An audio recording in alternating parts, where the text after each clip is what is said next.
అక్షయ నిరీక్షణ అనే ఈ ఛానల్ని సబ్స్క్రైబ్ చేయండి, వీడియోని లైక్ చేయండి, షేర్ చేయండి. దేవుని ద్వారా కలిగే జయం యొక్క గొప్పతనము మనం తెలుసుకుంటున్నాం. మనుషుడు ఏది జయము ఏది అపజయము అని ఎరగనంత వరకు కూడా దేవుని యొక్క గొప్పతనాన్ని ఎరగలేడు. ఎందుకంటే ఈ లోకంలో మనం సాధించేది గొప్పది, అది జయకరమైన ఆనవాలు మనం అనుకుంటే, ఈ లోకమైనవి దేవుడు అనుగ్రహించినను వాటి వలన మనము అభివృద్ధి పొందాలని ఆకాంక్షను దేవుడు కలిగలేడు. ఆత్మ సంబంధమైన అభివృద్ధిని ఆయన అపేక్షించుచున్నాడు. అందుచేతన విశ్వాసము వలన కలిగేటువంటి ప్రతిఫలము దేవుని యొక్క నామంలో జయముగా లిఖించబడింది. భౌతిక సంబంధమైనది ఏది కూడా లిఖించబడలేదు. అందుకే గ్రంథమందు ఎవరి యొక్క వ్యక్తిగతమైన జీవిత చరిత్రను వ్రాసిన ఎక్కువ భాగం వారు ఏం సంపాదించారు, రోజు ఏం చేసి ఎంత సంపాదించారు అనే దాని మీద వ్రాయబడి ఉండలేదు. కానీ దేవుడు వారికి ఎలాగ అనుగ్రహించి ఉన్నాడు, దేనికి అనుగ్రహించాడు అనేది మట్టుకు వ్రాయబడింది. ఉదాహరణకు యాకోబు విషయాన్ని మనం ఆలోచన చేసినప్పుడు, యాకోబు రాహేలు కొరకు చేసినటువంటి తన మామగారి దగ్గర చేసినటువంటి పరిచర్య కాలం అంతయు కూడా అతని మంద విస్తరించబడటం అనేది జరుగుతుండేది. ఎలాగునంటే దేవుని యొక్క ఆశీర్వాదం వలన.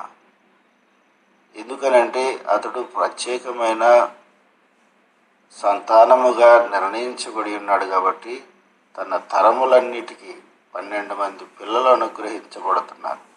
12 గోత్రాలుగా మారబోతున్నారు. 12 గోత్రాలకి సరిపడేటువంటి మంద, సరిపడేటువంటి ప్రతిదీ అనుగ్రహించబడాలి. కాబట్టి దేవుడు వాటన్నిటినీ దృష్టిలో పెట్టుకుని ఏదైతే యాకోబు తన మామగారి ఇంటి దగ్గర పరిచర్య చేస్తున్నాడో ఆ పరిచర్య విషయంలో దేవుడు ఆశీర్వదించడం జరిగింది. ఇది కేవలము వారు బ్రతకటం కొరకు దేవుడు అనుగ్రహించింది. అందుకని దాన్ని ఏ విషయంలో అక్కడ యాకోబు విషయంలో ఏది జరిగినా దేవుని యొక్క ఆశీర్వాదం వల్ల జరిగిందనేది స్పష్టంగా రాయబడటం జరుగుతుంది. ఎందుకంటే అది భౌతిక సంబంధముగా జయముగా యాకోబు భావించలేదు. ఒకవేళ అది భౌతిక సంబంధమైన జయముగా అతడు భావించి ఉండినట్లయితే అది దేవుని యొక్క జయముగా ఉండకపోదును. అప్పుడు పిల్లలు ఎవరు అనుగ్రహిస్తారు? సంతానం ఎవరి వల్ల కలుగుతుంది? అది పశువులకైనా, జంతువులకైనా, మనుషులకైనా దేవుని వల్ల. కాబట్టి యాకోబునకు ఏదైతే అనుకూలముగా ఉండుటకై దేవుడు నిర్ణయించినాడు ఆ రీతిగానే అతనికి అన్ని సిద్ధపరచడం జరిగింది.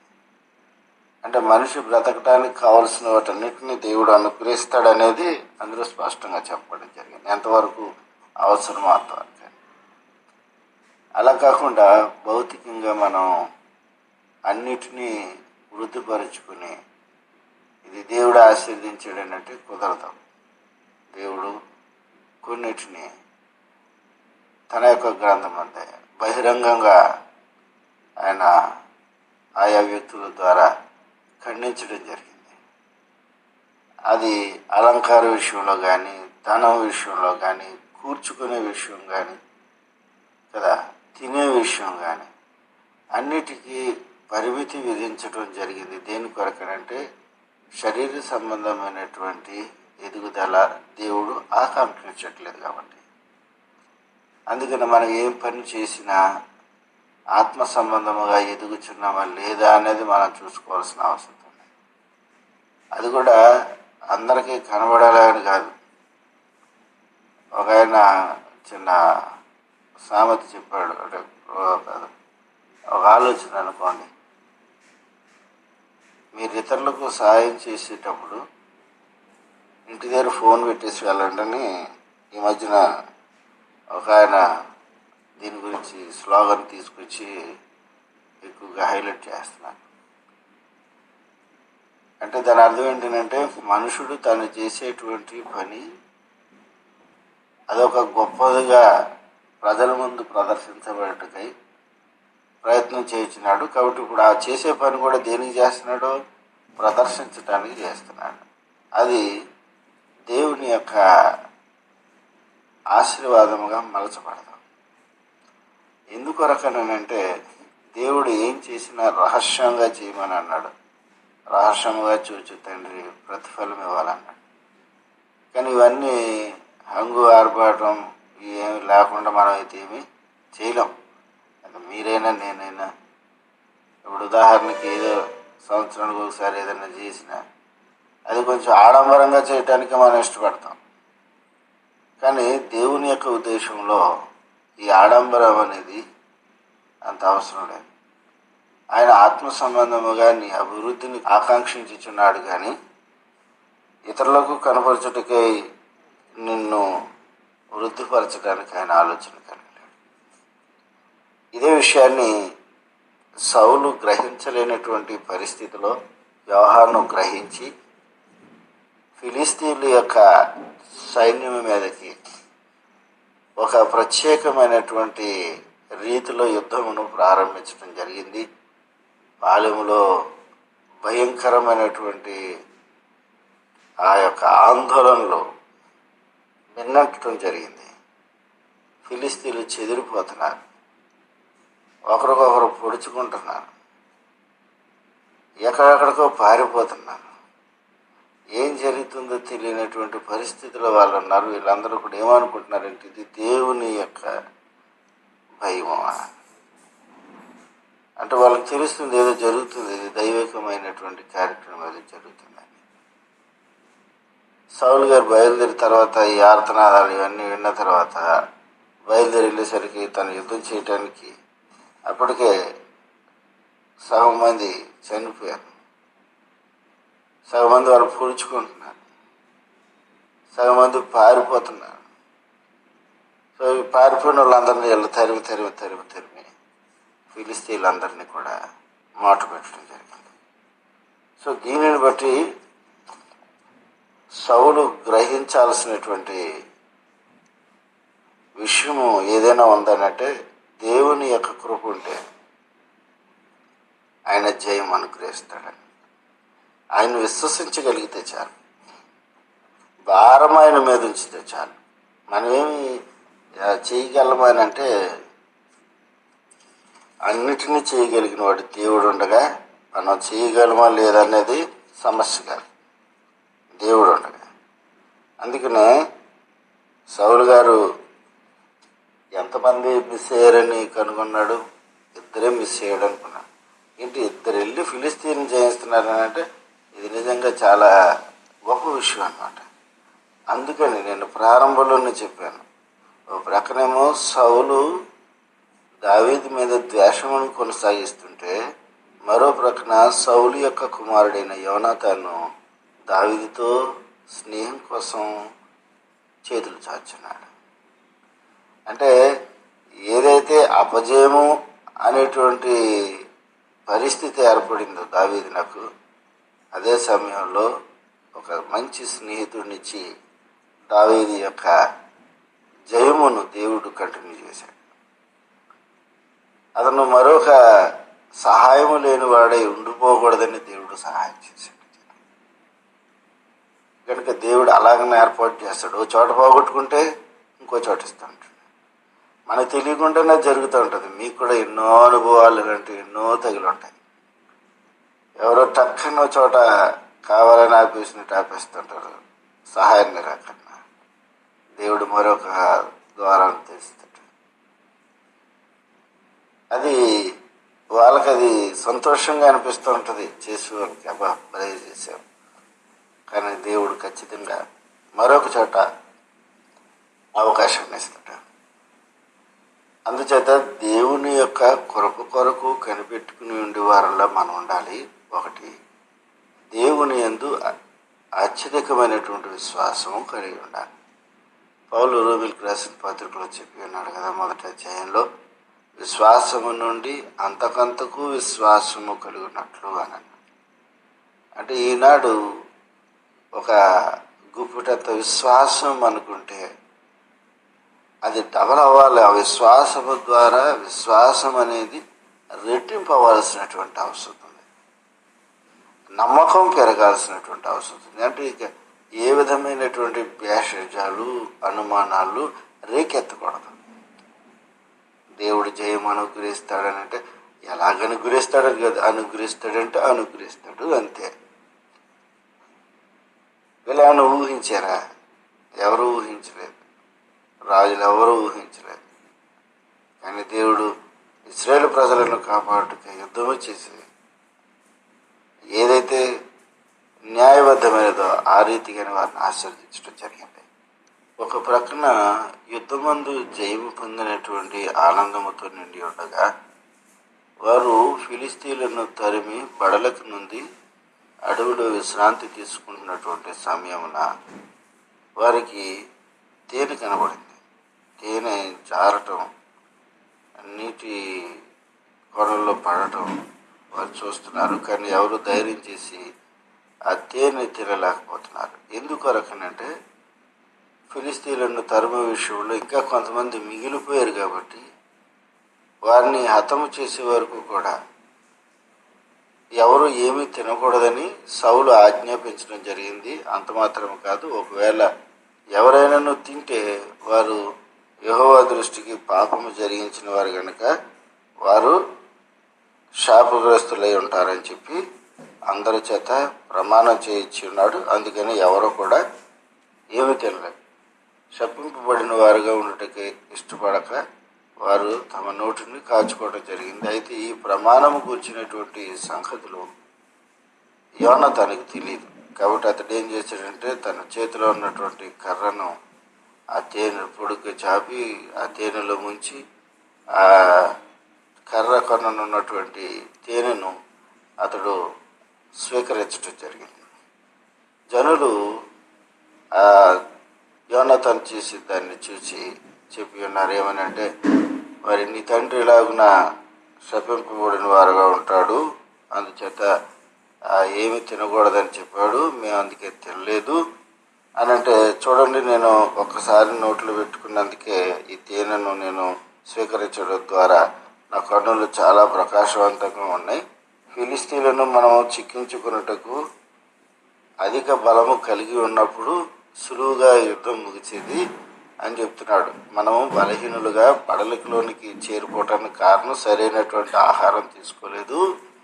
ఇప్పుడు ఇలాంటి ఆహారం తీసుకుని మనం వెళ్తే ఫిలిస్తీన్లను సులువుగా జయించేవాళ్ళం, అందరినీ కూడా మట్టుబెట్టేవాళ్ళం. కానీ ఇక్కడ ఫిలిస్తీన్లు కొంతమంది ఉండిపోయారనేటువంటి దాన్ని యోనాతాను వారికి తెలియచేయటం జరిగింది. అయితే ఈ విషయాన్ని గురించి అతడు తేనెను స్వీకరించాడనే దాని గురించి సౌలుకి ఎవరు కూడా తెలియచేయలేదు.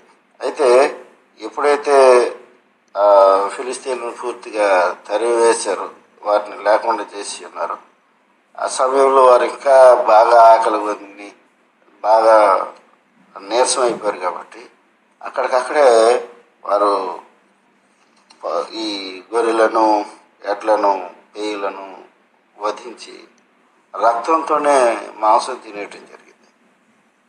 అయితే సౌలుకి ఈ విషయం తెలిసింది, ప్రజలు రక్తంతో మాంసం తినేస్తున్నారని.